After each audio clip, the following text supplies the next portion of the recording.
Hi, Cat. We can't start our video.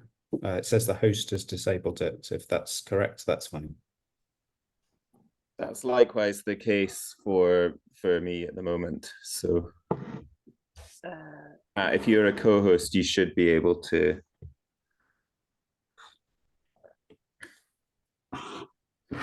select us. Yeah. We're panelists, so I'm not sure whether we need an upgrade. We all need an upgrade in life, don't we? Well, that's true, but you know, that's a whole other conversation. Let me just see. I'm just trying to. It's great to see so many folk coming in as participants as well.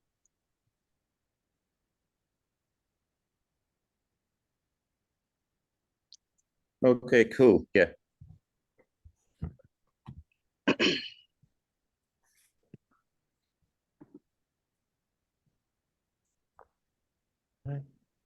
Great. So yeah, hi to everyone who's just coming in. We will let that continue to happen for a couple of minutes probably. And if numbers get up to sort of exactly what we're expecting, we'll fire in. But and if not, we'll just gan for it about 4 or 5 minutes past.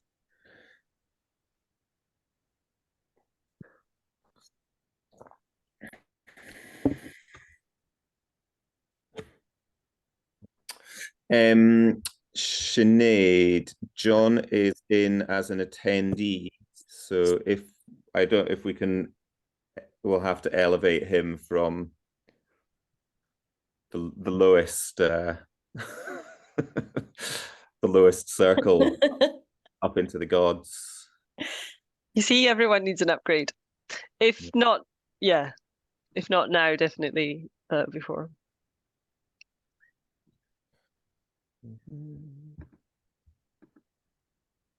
Great to see folk joining up, coming in. There's John. Oh, we can maybe give it another minute. Start video. Okay, yes. I'm the nearest to being really seriously upgraded anyway, by far and away the eldest. So 82 on Saturday, so there's not long. Oh, wow. Congratulations. Yeah. Yes, not long to go at all. Are you in are you on Sky, John, at the moment? Yes. Yes, yeah. We got the most incredible high tide this morning. Very high, yes. We have a rock down at the bottom of the house called the Old Man, and although there were no waves, it was almost covered. Mm-hmm.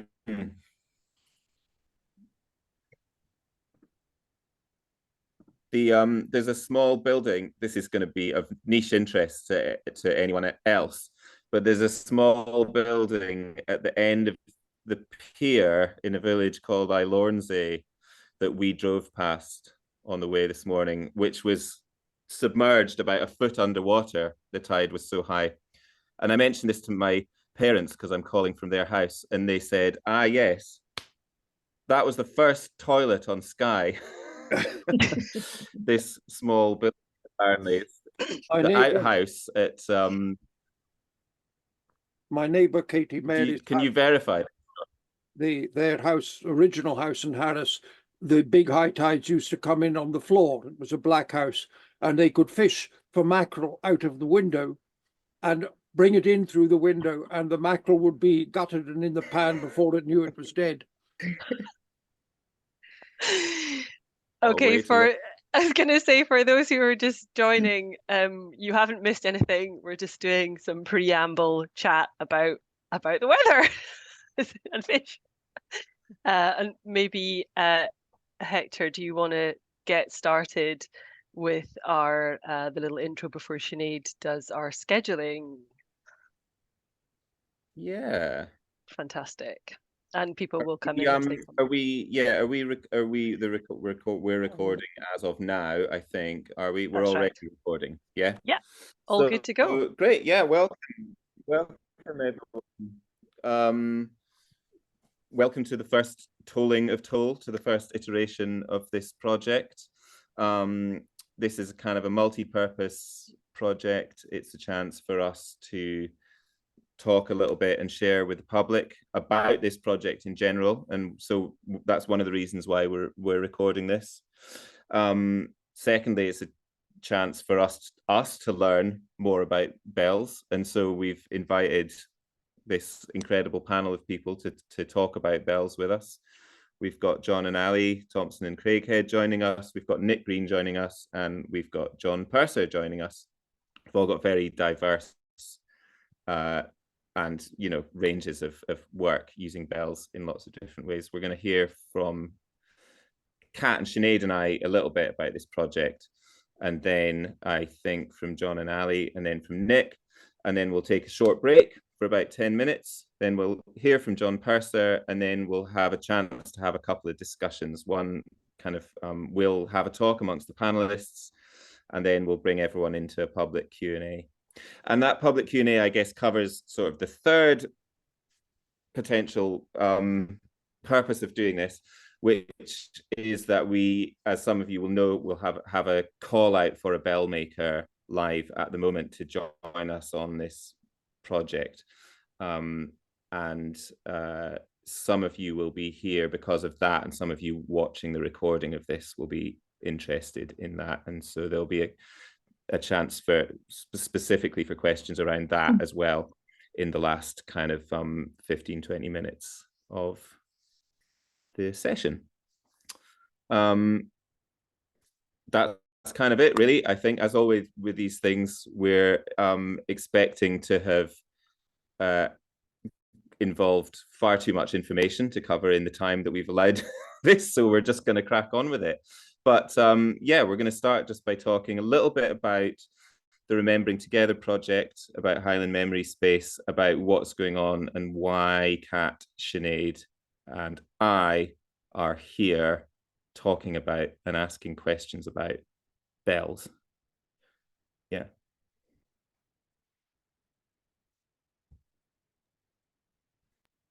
Perfect. Thanks so much, Hector. I think you've covered the schedule, so I think we're good. Yeah. It may be just a quick one, just to like a really brief, like what we are as artists. It might just be helpful for context as well. So my name is Cat Meighan and I'm a visual artist, but I mainly work with people in a more socially engaged context. And I am based in Inverness. And then we have Hector.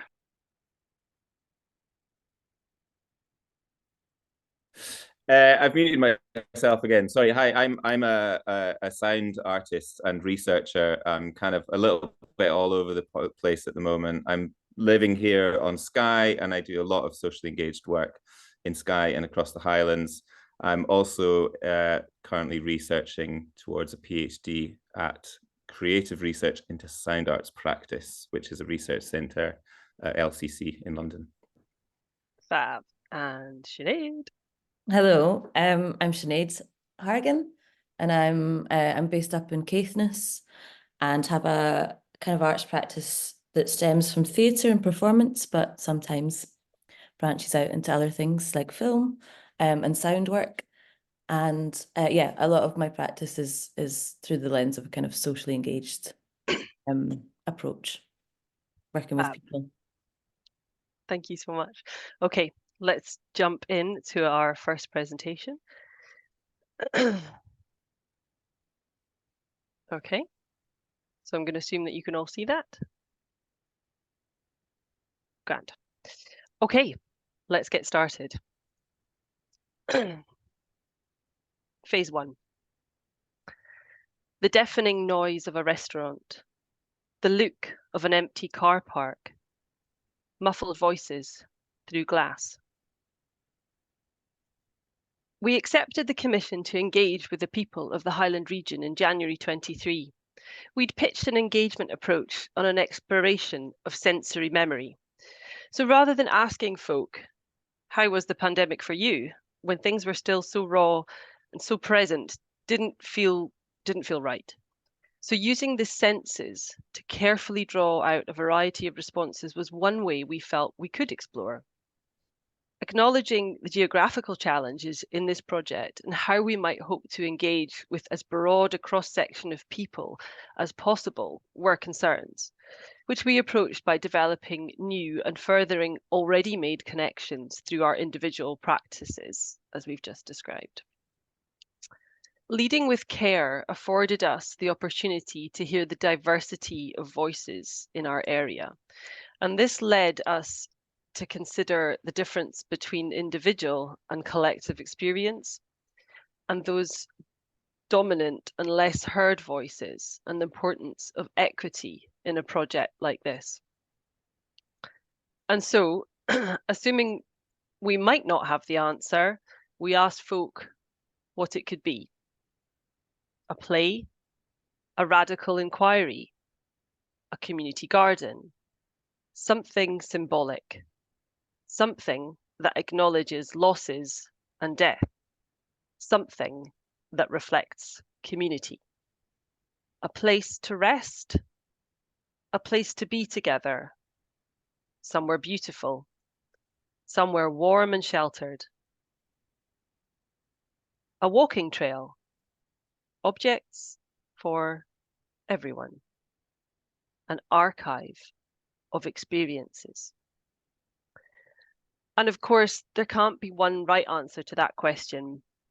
However, perhaps an acknowledgement that whatever this would be, that it would and it will be a creative response to this careful engagement. Death after death after death. And what did we do? Clap, clap, clap. There was an echo in the garden. Sometimes I think, did that actually happen?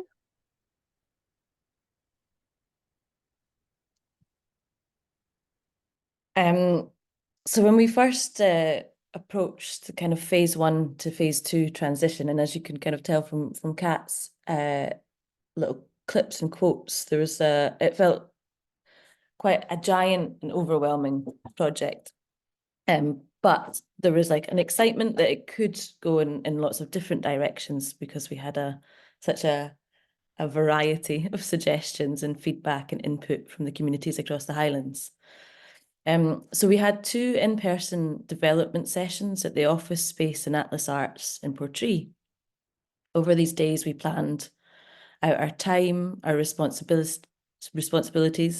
We discussed the weight and the scale of the project and the anxieties we felt approaching phase 2.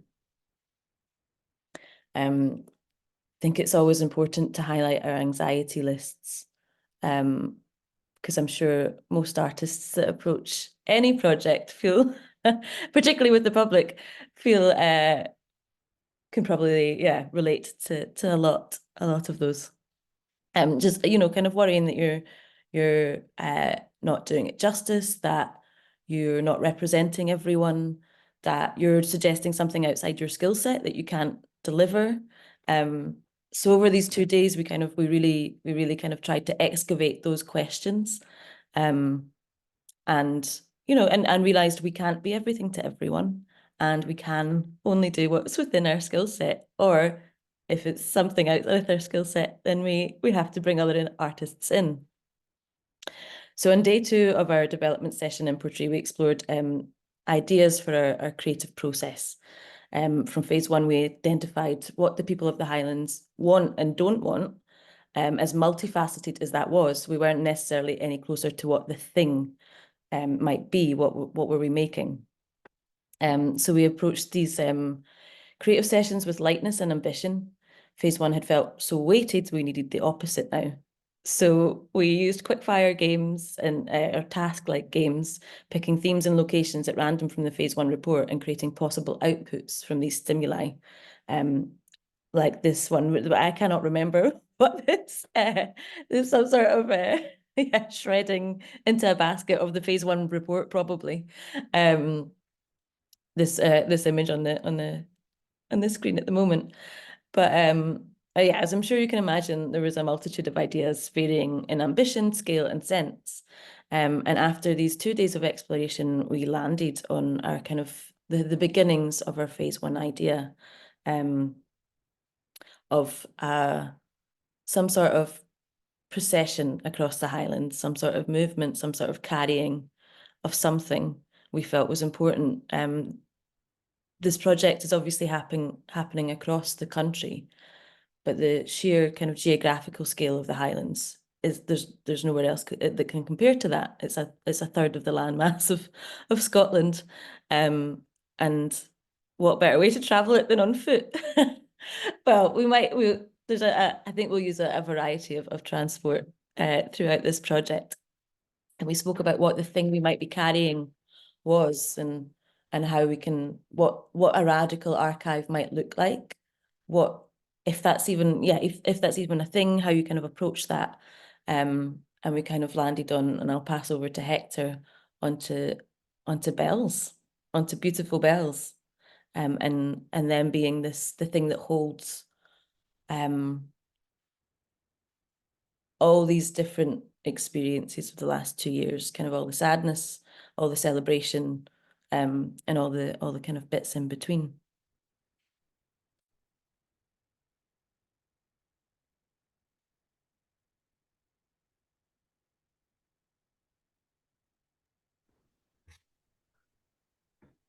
Cool. Thanks, Sinead. I think let's go back. Can we go back to the other slide for a little minute? I think, if that's all right, Kat. To the image that we had drawn up. There we go. Perfect. Yeah, I just wanted to pick up on this one because, like Sinead had said, we've been working with very kind of like quickly executed, like sketch-informed ways of trying to figure out what it was we wanted to do, and landed together on this drawing that I think Sinead actually did, and it spoke, I think, to all of us of a couple of things. First of all, it spoke to us of the fact of people, common theme in discourse more broadly in the Highlands together, but very kind of important to us, the relationship between people and their landscape in terms of this project, and in terms of what happened and what's still happening in the pandemic in the Highlands, and how that kind of the experience of the pandemic rolling from one crisis into another crisis, how that's kind of played out quite uniquely in the Highlands. And it just kind of spoke very directly to that. But it also sort of spoke, I think, to like 3 things that we wanted to do with the project, and 3 things that made us settle on bells. So I guess, first of all, we looked at this image and we were like, okay, well, what's going on here? How do we do this? How do we create the sense that this image has of like lots of people who have obviously come together, lots of people who are on the move through a landscape, and lots of people who are maybe going to distribute themselves back to their own lives after whatever the event in this image is? And are we talking about hats? Are we talking about torches? Are we talking about placards? There are lots of kind of bell, probably for kind of like 3 reasons. So if we can we go on to the next slide now?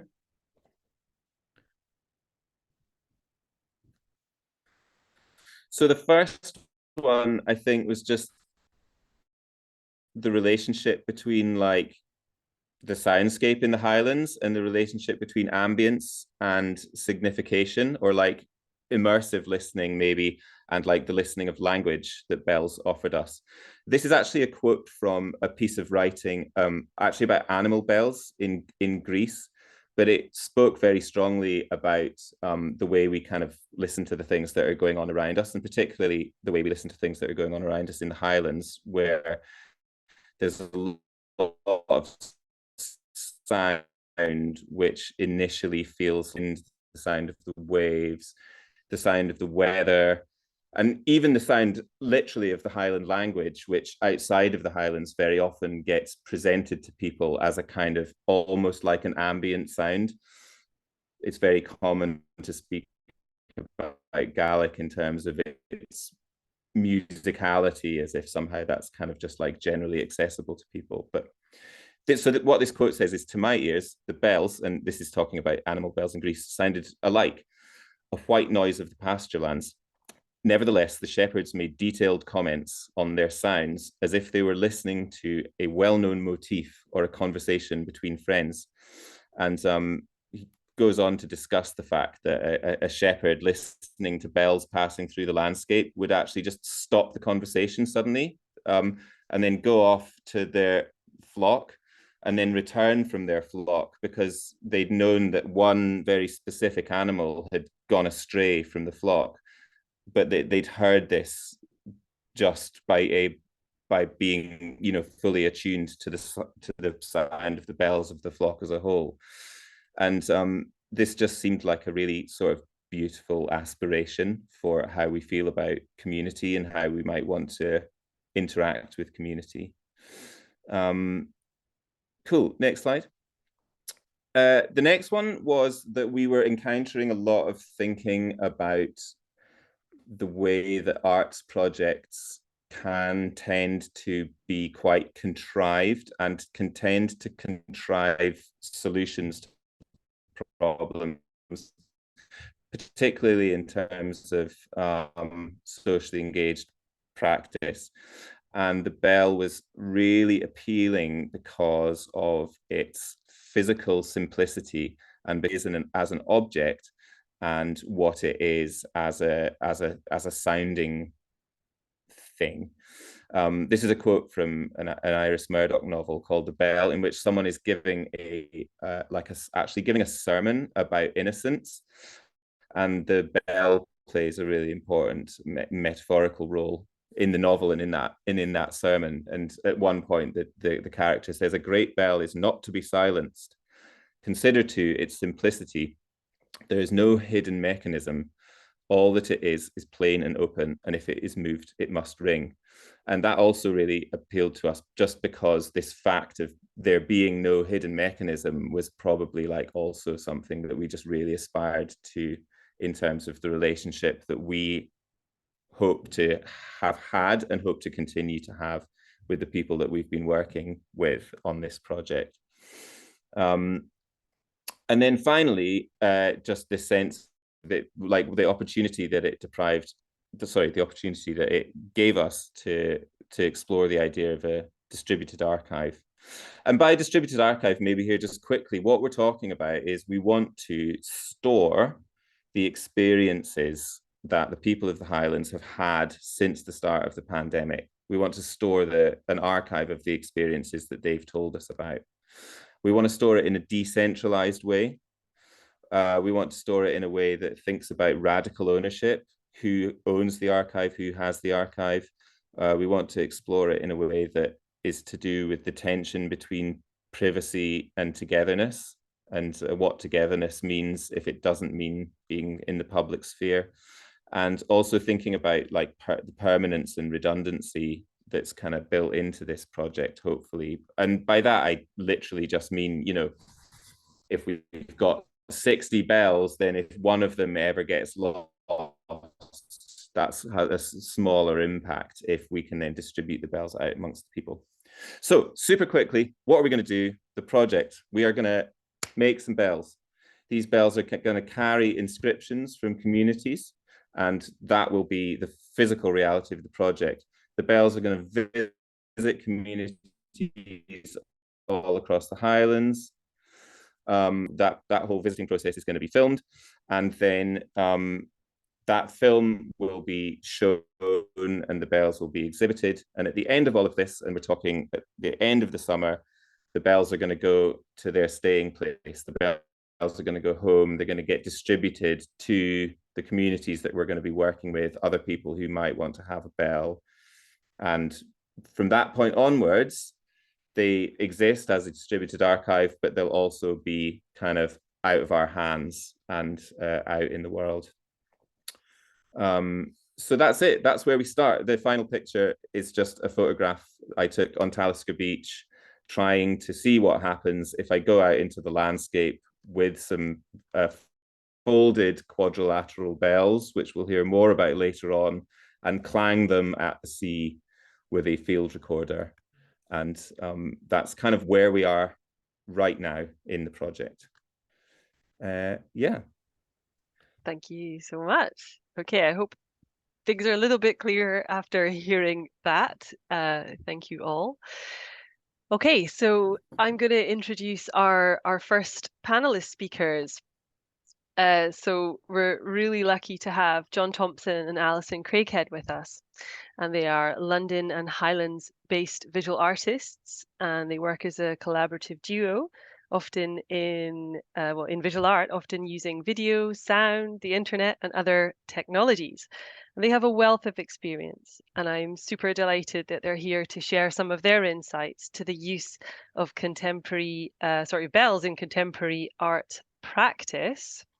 So a very warm welcome to John and Ali. Thank you very much. That's very nice of you to introduce us as well like that. I know. I'm going to try and share the screen now, so if you just give me a sec. So while John's sharing the screen, I just want to thank you for inviting us. It's really, it's brilliant to be hearing about the development of this project, which we think is really thoughtful and exciting. What we've tried to do is collect up a selection of works by contemporary artists that use bells. So maybe we can look at how other people have worked with them and think about the diversity of what the bell means. So we've only got 10 minutes. Is our screen full screen? Can you see it and everything? Yep, great, super. And we're going to go quite quickly and rattle through a whole load of stuff. So it's like a little bit of a survey. And the most important thing to remember is at the end of this, we're going to upload a link, a document with all the links, so you can go and investigate the works. Yeah, because I guess ironically our talk includes no sound whatsoever, but all of the links in the chat have videos and documents that connect to the project. So think about this just as a beginning, a little bundle that you can unpack in your own time. I'm guessing Cat asked us to give this talk because we actually made a project using bells in 2003. This is by far the oldest project we're going to talk about. Most of the rest of the work is within the last kind of 5, 6, maybe 10 years. It was called Diminished Seventh, and it used shepherd bells actually, or rather, what we did is we had some shepherd bells made. These are some sheep that were trained with the bells and put into a churchyard in Ashford, I think, in Kent, and they were tuned specifically to a diminished seventh chord in C. So the idea was it was a kind of generative music system that was sort of forlorn, kind of taking its cue from jazz rather than perhaps the way in which the Greek shepherd bells operate, or bells you might hear in the Swiss Alps. So the first project of another artist, interestingly enough, is by Grayson Perry. And Grayson Perry did make a COVID bell for the summer exhibition in 2022. Yeah, so we just take a look at this. So Grayson Perry is making a work here which is representing on the bell the story of COVID and trying to do a multi-faith depiction of some of the narratives that were going on during COVID. And it's an interesting work. It's quite a large scale work. And while he made it during COVID, and the point for him was towards the end to ring it to mark the end of COVID. So it kind of is interesting because I think it really shows our thinking during COVID that there would be like a marked endpoint. But also, I think, I mean, you can see the bell here. It's very much like one of their pots. But I think here it's presented very much as spectacle, and the idea that COVID kind of gets rung to an end, which is perhaps a faulty approach to the pandemic. And then the next work that I think is also pretty famous is All the Barrels' work, 1197, Martin Creed. So this was an artwork that started, that Martin Creed instigated. It's very instruction based, and it was to mark the start of the Olympics. So simply an instruction. The artist Martin Creed invited everyone in the UK to ring a bell at 8:12 a.m. on the 27th of July, the day the Olympic opening ceremony as part of the London 2012 Festival project. So it's a very cool kind of approach, which is simply an instruction issued, which people can take up or not if they wish. And carrying on with a very similar form, Bells for Peace by Yoko Ono. And for us, I think we find this a really interesting work because it is again inviting people, in this case, the people of Manchester, to gather together in the cathedral gardens and send a message of peace to the world. So people were invited, the people of Manchester were invited together to make their own handcrafted ceramic bells. And so there's a series of workshops. Yeah, there's a bunch of workshops where people did that as well. And it was perhaps a bit more participatory than, say, Martin Creed or Grayson Perry. And this work here, we're very pleased to have, and we'd really encourage people to go watch the video afterwards. It's called Deeds, Not Words, and it's by Lisa Caskogan. It's a video work where a group of handbell ringers play a suffragette marching song, and it bridges many gaps, but it bridges a gap separating three proto-feminists, Molly Cuphurst, Evelyn Manifest and Dame Ethel Smith, who actually wrote March of the Women and conducted it from their cells with a toothbrush outside Holloway Prison. So other suffragettes would all gather together with handbells and ring them, and she would conduct from her cell outside. So it linked up a group of people together.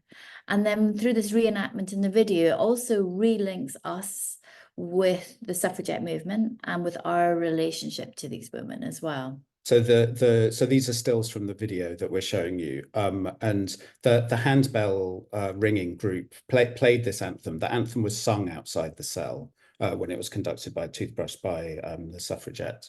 But within the video, you see that these three figures are kind of interconnected with this central spine of this handbell performance, tying it together. Hold Fast and Sure, I Scream a Revolution by Serena Corder was actually commissioned by the GI Festival in 2016. And it's a really interesting work for us to look at. So it's a sound sculpture installation, and the ceramic bells are modelled on magic mushrooms, which become or are performed in the gallery. And I think it's interesting because it talks a lot about landscape, this work. It talks about imagined landscapes, it talks about thin places and landscapes, pre-Christian times, access points to afterlife. So it's kind of using the bell in quite a spiritual way, but in a non-Christian spiritual way, and also relates to landscape. So I think there were two community groups that worked with the artists. One was from Mull, and I think the other one was near Glasgow. And so it becomes a really interesting work that also talks about, you know, the networks between mushrooms and trees, and like it has got a really lovely relationship. Now these are ceramic bells as well. Mm. So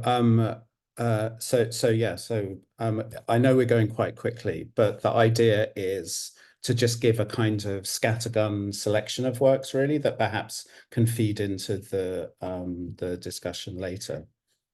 So this is Hurricane Bells by Peter Chennai. It's a series of bells that were modelled on the Hurricane Katrina. So looking at the size and the dimensions of Hurricane Katrina when it struck Louisiana in what year was it? I can't remember. It was 2015. 2015. So there were 5 bells made in this work, where each one is different and reflects a different stage of the hurricane as it approached New Orleans. So they were forged, modelled, and then can be played, but were presented much more sculpturally, in fact. And when they were played in descending order. So the sound that came from them when they were hit was like going down the scale. And I think these are also really beautiful because, I don't know, it's taking the sculptural form from the landscape. And that leads really nicely on to the next project, which Two more is, works, yeah, okay. which is by Tanya Kovitz. Now, Tanya Kovitz is now based in Scotland, but this It's was, Duncan and Johnson, I think. yeah, I think so. But this work is actually from their time in Cornwall. So the artist Tanya Kovitz worked with a travelling foundry or an ingot to cast a bronze bell in the autumn equinox at a beach really close to Land's End. So this is really important because this is a point really where the tide splits around Britain, and they cast the bell on the beach, and then it ended up being sighted and located at the where the tide meets again at the Thames at Somerset House. Ooh. So it was, I think what interesting, especially with the preamble chat about such a high tide on Skye this morning, it was significant that it was forged at that point of high tide and the equinox. So the last work we're going to show is by Hegu Yang, called Sonic Rotating Geometries.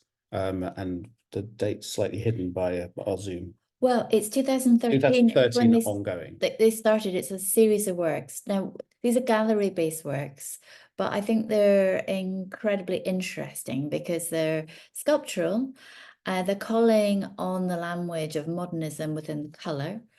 But they're also something that you activate as a viewer or a user when you're in the gallery space. And you spin them basically, and then they kind of blur and the color blurs and you hear them rattle. They're little bells that kind of tinkle. It's kind of bells that maybe a Morris dancer might wear. But I love them because they really connect to the language of modernism, shamanism, language of prayer, abstraction, but also the compass, not the compost, the compass. You know, they have this kind of directional landscape. So that's us right at the end. And we wanted to do a big thank out because Catherine Grant and Louise Ashcroft and the Women's Art Library were all just so brilliantly helpful. We couldn't have gathered all these together without them. So yeah. So we're going to post in the chat after this links with all these projects. But that's us. I know it was quick. And we've slightly about a minute over time, but hopefully it sort of just helps flesh out the conversation. Absolutely did. Thanks so much, guys. I have learned an extraordinary amount about bells and also about how to present with brevity and fluency. Well, I'm sure. I mean, we haven't done the projects a great deal of justice. It really is just show and tell. But anyway. No, I know. Yes, yeah, absolutely. That was fab, and yeah. Thanks. An enormous amount to come back to, obviously, in the conversation at the end, not least my immediate thoughts about how we can bring composting into very this, important as a process. I already have thoughts on this and questions. But we're gonna crack on and go straight to Nick, I think. Hi, Nick. Thanks so much. We're gonna get Sinead to introduce her just first. Okay, yeah. Just briefly. Well, this is Nick Green. I've known Nick for a while, and Nick's been a great mentor actually at points in my artistic journey. And we asked Nick to come along, particularly to talk about. Nick has like a kind of quite a participatory arts practice, but there was a project a few years ago called Turn, where Nick used bells and participation, and I'll obviously let her go into detail, but Nick has a lot of experience working, I guess, in participatory forms with socially engaged practice, which is really specific to this project as well. Thank you, Sinead. It's so nice to see you again, and thank you for inviting me, and thank everyone so far for these amazing presentations. They're really inspiring. Thank you. It's wonderful to hear, just like get back into the bell zone, basically. Now, just to say, I can't see the participants. I can only see the panelists. So I know there's more people out there that I can't see. So I'm sort of imagining you in my mind's eye. Yes, I've been asked to come and talk about a specific project, as Sinead said, called Turn. So I'm really going to try not to go on about other things. I'm going to talk for a few minutes about it, and then I'm going to offer you a link to watch a short 5-minute video in another window before coming back to this window space. So just a quick introduction. My name's Nick Green, and yes, I work primarily in what I would say performance practice, social practice. Although, yeah, I don't always make participatory work, but I feel, I don't know, the more I go along, people keep saying that I do that, and I'm also now doing a PhD in it. So I'm like, I suppose I do that. Yeah, and I guess I make events. I make live things where people come together and something happens.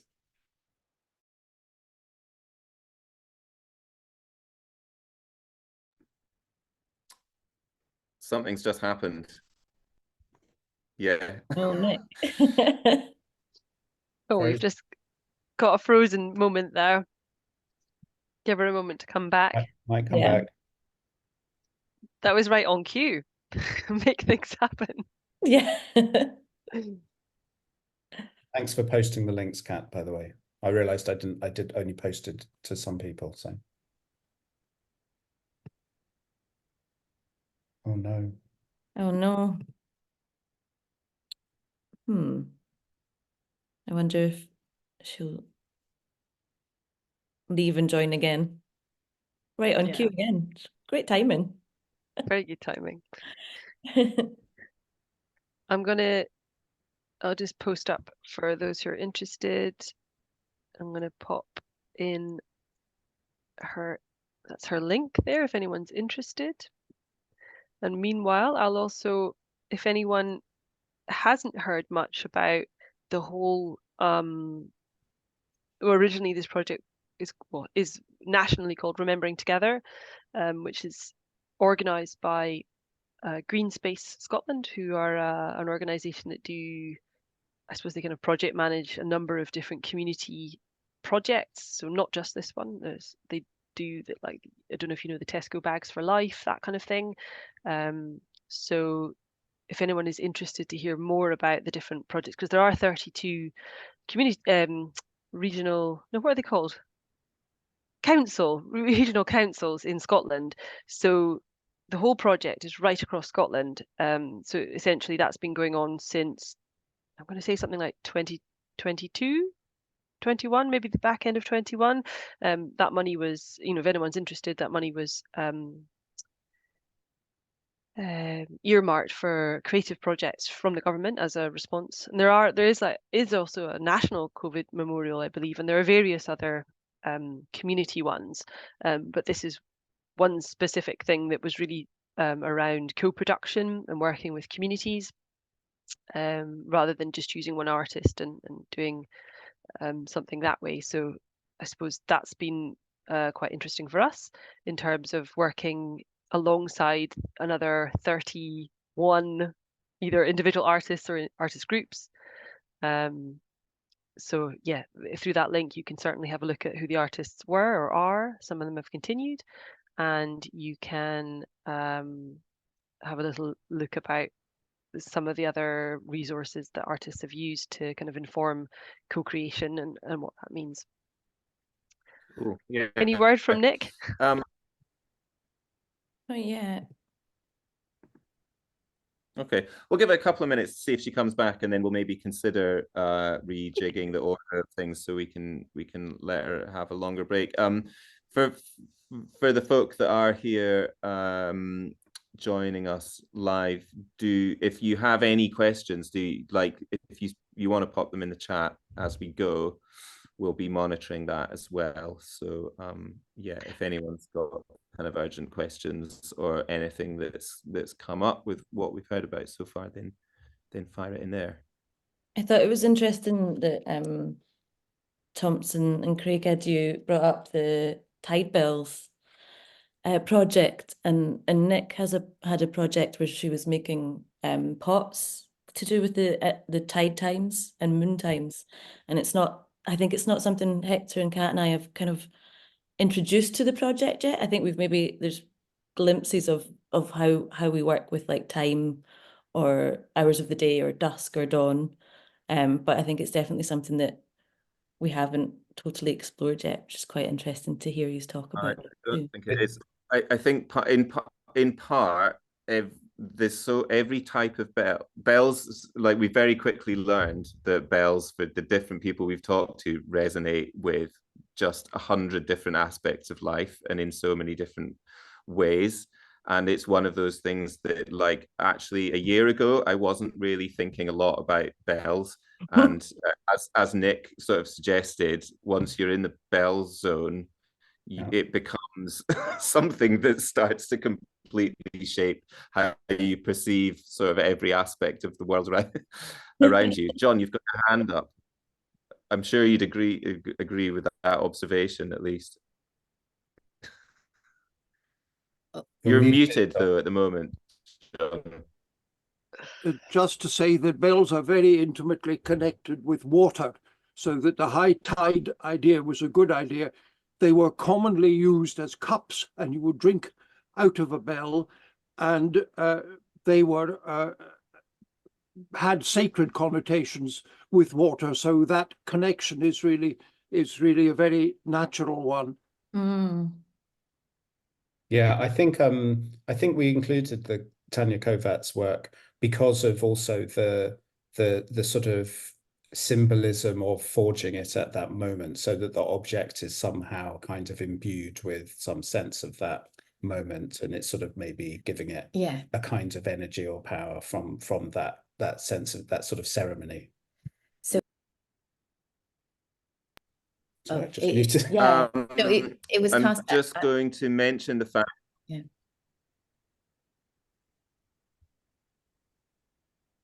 Oh, it was cast at the Sorry, I was just going to say that's great.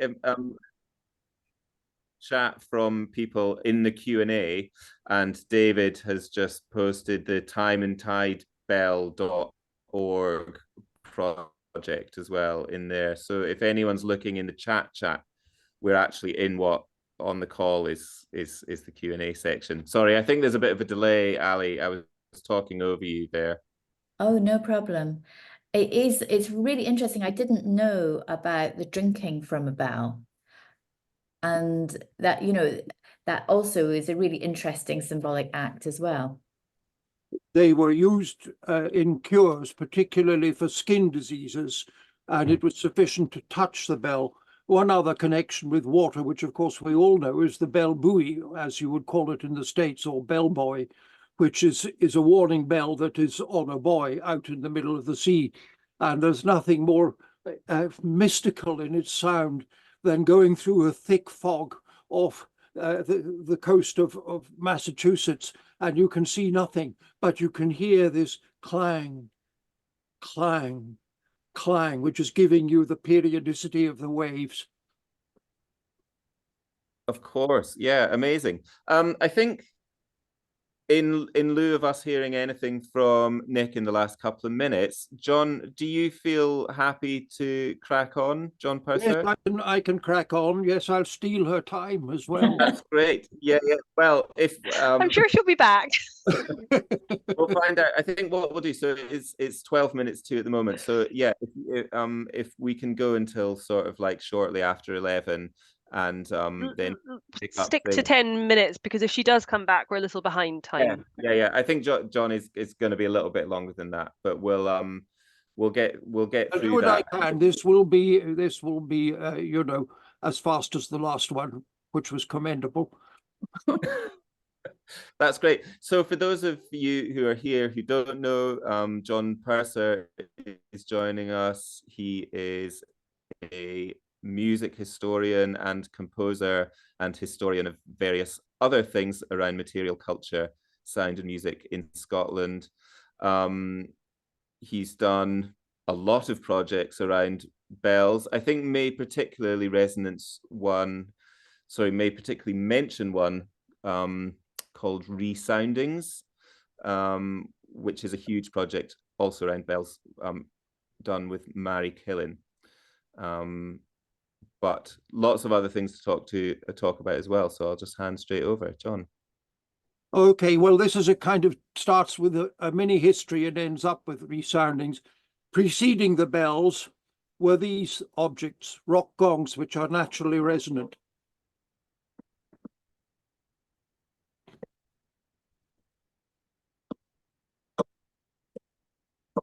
That's this rock you see here. Whether that's an arrow or a penis and whether the hand of man was involved, I have no idea. Nobody has. So that's the sound of that rock gong. Now, if we move to this one, this is really a very sad recording because this bell is now stolen. And this is probably the only recording of it, which I made ages ago on the site, of course, because it was chained to the altar.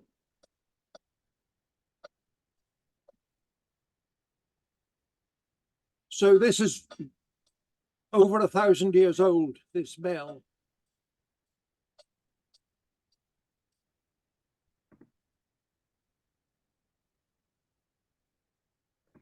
St. Finnan's Island is particularly significant because both Catholics and Protestants are buried on it. The Catholics have one side and the Protestants have the other. Make of that what you will. The connection between rock gongs and bells is manifest here at the Chapelle de Saint-Gildas in Brittany. And this is the sound of St. Gildas's rock gong, which is used to summon people to prayer up to today. John, I don't want to, I need to interrupt you. I'm just not sure that people can hear the sound so well. I've got the volume up quite high. Yeah, it's when you are sharing your screen, you can look at the options about allowing sound. Just I'm not sure. I don't think people can hear it. I think perhaps that might be. Chat, Q&A, new share, pause share, annotate, remote control, apps, or mute is not on. Okay. No. I noticed when you're speaking, we can hear the sound. So maybe we hear it from your speaker.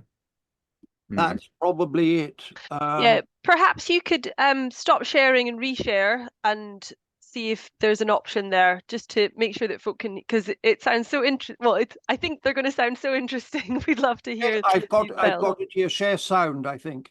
Oh, well done. That would be the Okay, now we'll go to the previous. Stop professional audio in audio.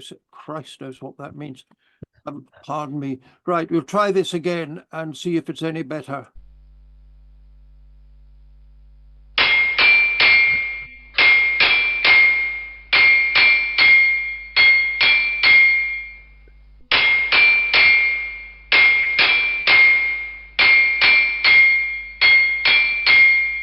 Okay, this is the Bible of early medieval handbells, Cormac Burke's magnum opus. Every single bell that is known in Ireland and Britain is annotated fully, measured, described, every dash detail practically that you could wish, except the pitches. He never put the pitches in, but that's my job. Anyway, moving on.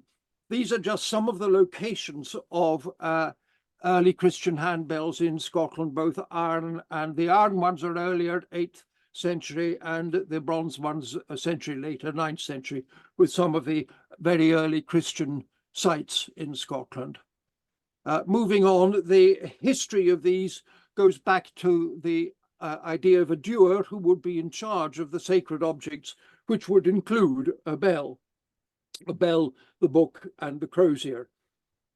And I remember meeting Donald Dewar on a platform in Buchanan Street Underground Station, and no trains were arriving, and you couldn't mistake the man. He was 6 foot tall and as thin as a rake.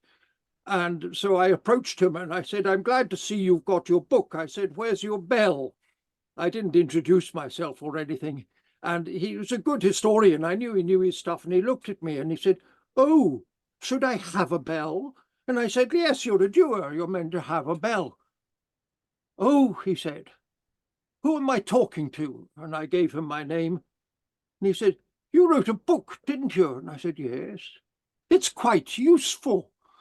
And I thought, that's the best compliment I've ever had from the first minister of the day, that my book was quite useful. Anyway, moving on. This was the doer of the bell, who I met. That is of the staff, rather. That's St. Moloig's staff, and that's Alistair Livingston holding it. That's an example of a priest carrying a bell. There's the bell there. And this is the sound of the little Dunkeld. No, rather, it's the sound of the Reverend Tom Dick speaking about being a doer of the bell. This bell is one of 5 in Scotland, bronze Are you bells, hearing that? and this one is cast in one piece. I'm not. I have the distinction of being the doer of this bell, and this was handed over to me, this responsibility, by my predecessor, who was Minister of Little Dunkeld for 50 years. The word doer, of course, is a Gaelic word, diore, D-I-O-R-A-I-D-H. I don't know how to pronounce it, but it's corrupted as doer. And so Right, that'll do that. Here are 2 more bells. This right-hand one from Fortingal, a very sacred site, sadly again stolen. So somebody has stolen 1 bronze bell and 1 iron bell. And I suspect that this is a person who really cares about these things, and has done something really appalling, because these bells are profoundly associated with the sites on which they used to be. And it's really, really sad that they're being moved away from it by a thief. This is St. Adamnan's bell on the right there, which is totally immured. There's no key or anything. And on the left, you see a cow with a bell, and you can see the bell hanging around its neck there. So we did have cowbells in Scotland. Now, hold on. Here's a whole load of examples. And this is the sound of the little Dunkeld bell, which sounds 3 different notes. If you are casting a bell, you'd normally make it a regular quadrangle. These quadrangles are not quite regular at the mouth, and I think, but do not know, that this may be the reason that the clapper, on striking 3 of the different faces, produces 3 different notes. If you listen carefully, you'd hear them.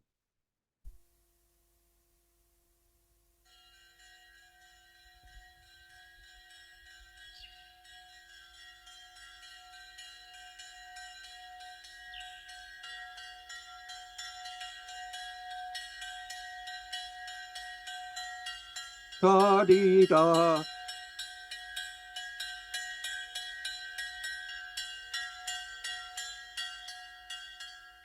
I have suggested that this may be symbolic of the Trinity, 3 in 1. I don't know. That's perhaps a fancy. Okay, now to the bell shells project, which was turning, as it were, swords into ploughshares, shell casings into bells. This was with Barry Killen. So you see me there with a reconstructed bell, which I was trying out different things as clappers to see what sort of sounds were produced. But when I started hitting the shell casings, I realized these made very nice bells on their own. Thank you very much. So I started arranging them so that they would make a little musical instrument. And that's them assembled so you could lift up a group of them and strike them with all sorts of different strikers. And this is the sound of these.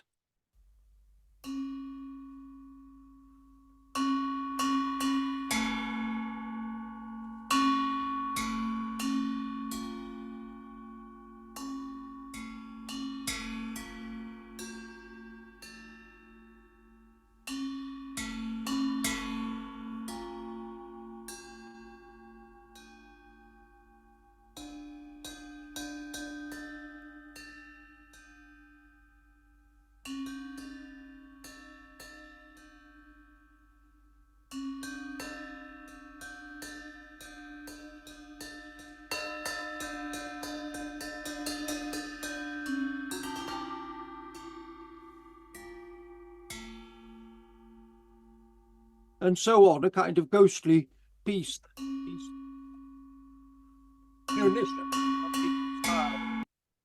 Now, this was actually a project involved with the public, and unfortunately we didn't have a photographer when the public were around, but this is where we recorded a whole load of reconstructed bells. And it was a little bit like herding sheep, some of you may know, trying to 20 or 30 enthusiastic people, each with a bell, to do it in some kind of orderly manner was almost impossible.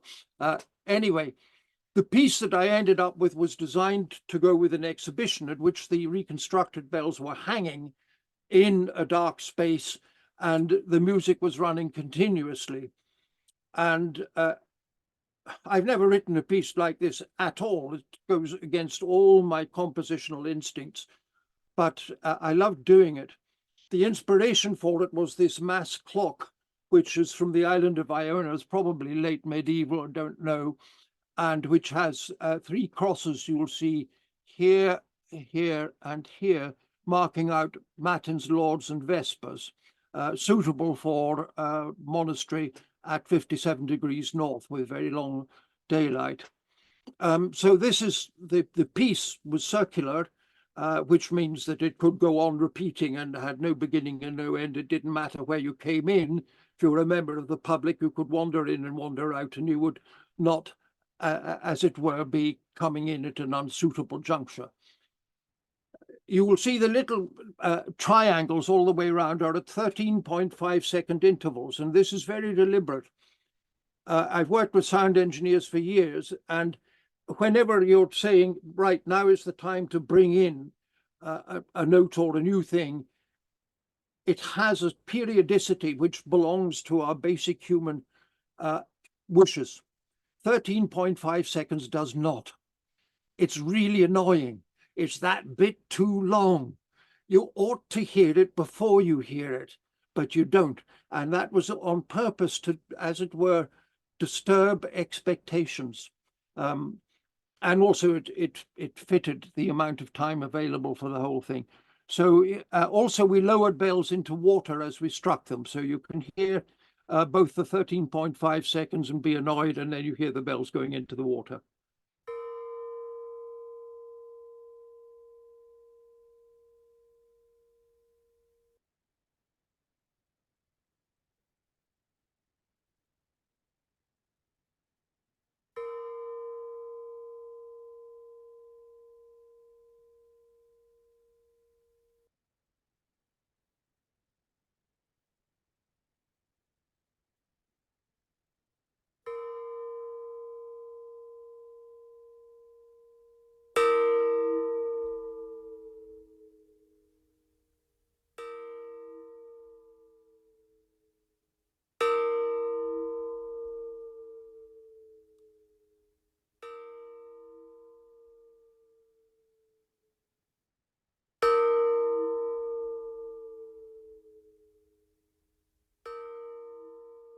Now, the other recording is the bell shell, which was basically the chaos created by the herding of cats.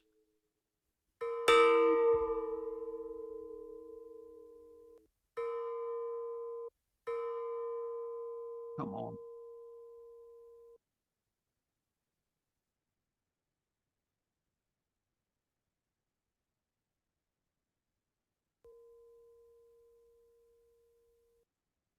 You hearing anything?